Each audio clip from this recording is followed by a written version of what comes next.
But, well, the big news today, you may have woken up to see the news that, hey, President Zelensky says, you know what? Maybe I will go do that mineral deal. And here's what I said. I said, we're seeing these that heated argument happen live while we were on air on Friday. This is not uncommon in the workplace. This is not uncommon in business, that there are heated debates and arguments. The difference is we saw this in front of a crowd. We saw this in front of the press. We were able to capture it on video. The first time we've seen a president act this way. And then you have a moment where President Zelensky goes, hey, it's not that bad. This isn't that bad with America. Maybe we do want to do that mineral deal. And then there was a response, and that response essentially said, no dice, we're not moving forward right now. That's right. So Vladimir Zelensky posted on X a thread where he said that he is ready to move forward with signing this deal, that he's prepared to do this. He said he was grateful for Trump and Congress for bipartisan support of Ukraine through this 3-year invasion. And he acknowledged that there was tough dialogue with the White House. But he also didn't leave it at that. He said that he wants the U.S. to stand more firmly on our side and that the deal alone is not enough, stating that a ceasefire without security guarantees is dangerous for Ukraine, and the Ukrainian people need to know that America is on our side.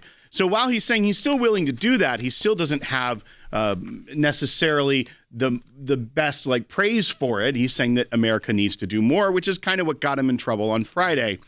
But the Treasury Secretary, who was the author of this minerals deal, who kind of came up with the concept with the president, he said that all President Zelensky has to do is come in and sign this economic agreement and, again, show no daylight between the Ukrainian people and the American people. But that's not currently on the table because of how Zelensky is portraying this. He also said that this was a sequencing issue. It was to show to the Russians that America and Ukraine are in some ways more intertwined because now there's a huge economic deal, and that you have to go through that to then get to the peace deal. You can't have a peace deal without the economic deal.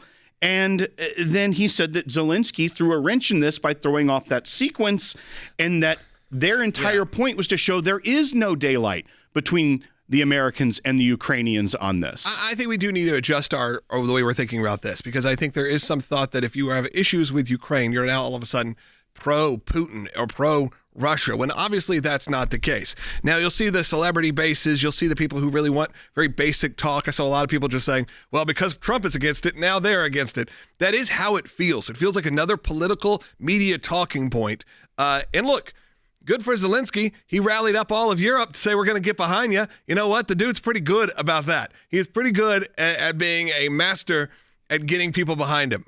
He did it again to the American people. The people, I'm about like the celebrities, the media culture. And he did it for Europe. The UK is saying they'll send boots on the ground to Ukraine. We also have Rick Grenell now joining us. So I just want to say, hey, Rick, thanks for joining. I'm sure you just heard that last few seconds. I want to get your feedback from the fallout from Friday.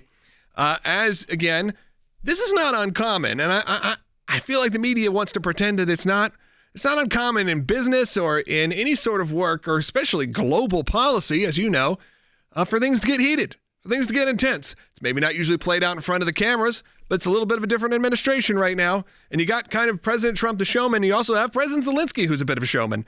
So you're going to have these things play out. It's a little refreshing. Well, from my perspective, this is literally about life and death. We talk a lot about decisions that are not life and death, and we minimize certain decisions when we make them seem bigger than what they are. But I don't think that you can make a more important decision right now in the political world. This is about bringing peace. This is about ending a war. Hundreds of thousands of people have died and are maimed. And we need a president of the United States who is totally focused on peace. Now, look, when you want to focus on peace and you want to reject the status quo of war in Washington, D.C., you're going to take on a whole bunch of people who don't want that. You've got the media who like the idea that that this issue is just black and white. They want to create a king with Zelensky, and they will not even look at anything about the problems in Ukraine, the problems with recruitment, the fact that they are losing. It is very apparent to anyone who is looking at this independently that the Ukrainians are in a terrible position. They need to be able to get this war over with. Donald Trump should be celebrated. We should be talking about the fact that he is on the cusp of a Nobel Peace Prize, because this war that started under Joe Biden, that has escalated hundreds of billions of dollars and no end in sight, is now being talked about with the ceasefire. And I think the frustration that President Trump had is President Zelensky came into the Oval Office and rejected a ceasefire. And we've all been thinking that it was going to be Russia that would reject the ceasefire. Mm-hmm. Now we're seeing that Zelensky is rejecting it. And I think there's a great frustration because, look, the American people don't want to win for Russia. They don't want Putin to win this. But we are now in the position of trying to stop a massively deadly war. And I find it really odd that the Washington types are the ones who are saying, let's not end this. Let's give more arms and more money to Ukrainians so that they can have a continuation of war. How dare they? Because they're not looking at the facts. They're marching Ukrainians into death because they are losing this war. This is just a fact. It does feel like, Rick, that the world kind of flipped upside down. When you have the very liberal leader of the UK saying we're going to be sending boots on the ground to Ukraine, it's a bit of and it should be an eye-opening moment from everyone worldwide, that this is really what's happening here. When you have the President of the United States using terms like World War III in the Oval Office with another world leader, this is not something to joke around about. This is not something that's just, now it gives the media a good distraction piece. It gives people at the Oscars, they don't have to talk about, Israel. They can now go on there and talk about Ukraine again. It gives them a bit of relief. But for actual people, when they see the President of the United States in the Oval Office and just the words World War III come out, that should be an eye-opening experience. And now you have Europe coalescing and seemingly instigating that war. Look, let's talk about Europe and the United States for a little bit. Europe should be at the forefront of stopping this. They should be at the forefront of peace deals. They should not be at the forefront of just demanding more money for war. I feel like all of the capitals of Europe, all of the left and the media in the United States are focused on how much more money can they give to further a war. It's been years since we've been talking about a peace agreement, and President Trump is bringing the subject up. He's saying we got to have peace. When you're the one who stops the status quo, you're going to get attacked by a whole bunch of people who are benefiting from the status quo. And Washington, D.C. benefits from war. Let's be honest. Let's look at Iraq. Let's look at Afghanistan. There is a whole system in place that are rewarded with money when the war operation is in full steam. And President Trump is the one that's saying, I want peace, and I'm going to take the hits on bringing both sides together and demanding that both sides come together with a peace deal. Well, and Rick, honestly, when the media tries to portray this as upending global order, or this isn't what America is like, this is exactly what the American people voted for. These were promises made and kept by President Trump that he is now playing out. And the fact that a foreign leader would come to the United States and one, be so ill prepared of knowing who he was talking to, even though they had many conversations back when he was president the first Trump term.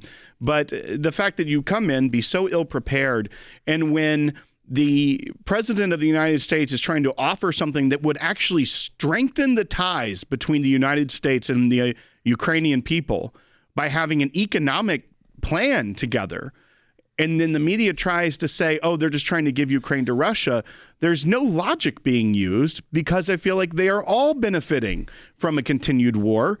And if Zelensky has his way, there is only one way for it to end, and that's a lot bigger war with potentially nuclear conflict and a lot more death.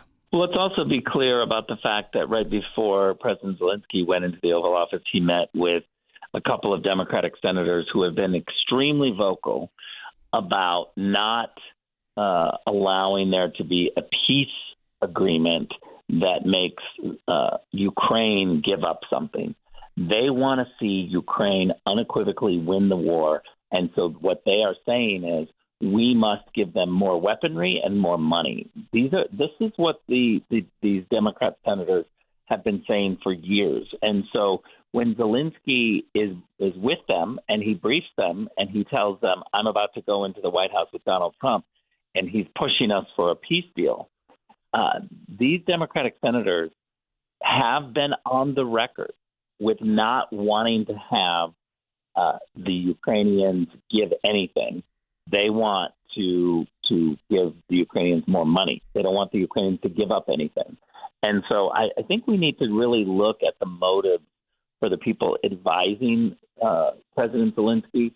And let's also remember that the Ukrainian people are the ones that are suffering. They are the ones that are going to benefit from a peace deal, from a ceasefire.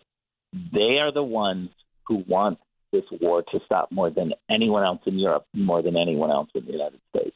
We are so excited to announce the ACLJ's brand new app, completely redesigned to provide you with the best tools available to partner with us at the ACLJ. You can watch the daily Seculo program, sign the petitions, customize your ACLJ membership experience, donate with the click of a button, and receive up-to-the-minute critical updates that the mainstream media can't censor. Just scan the QR code on your screen or go to your phone's app store, search ACLJ, and click install. It's that simple.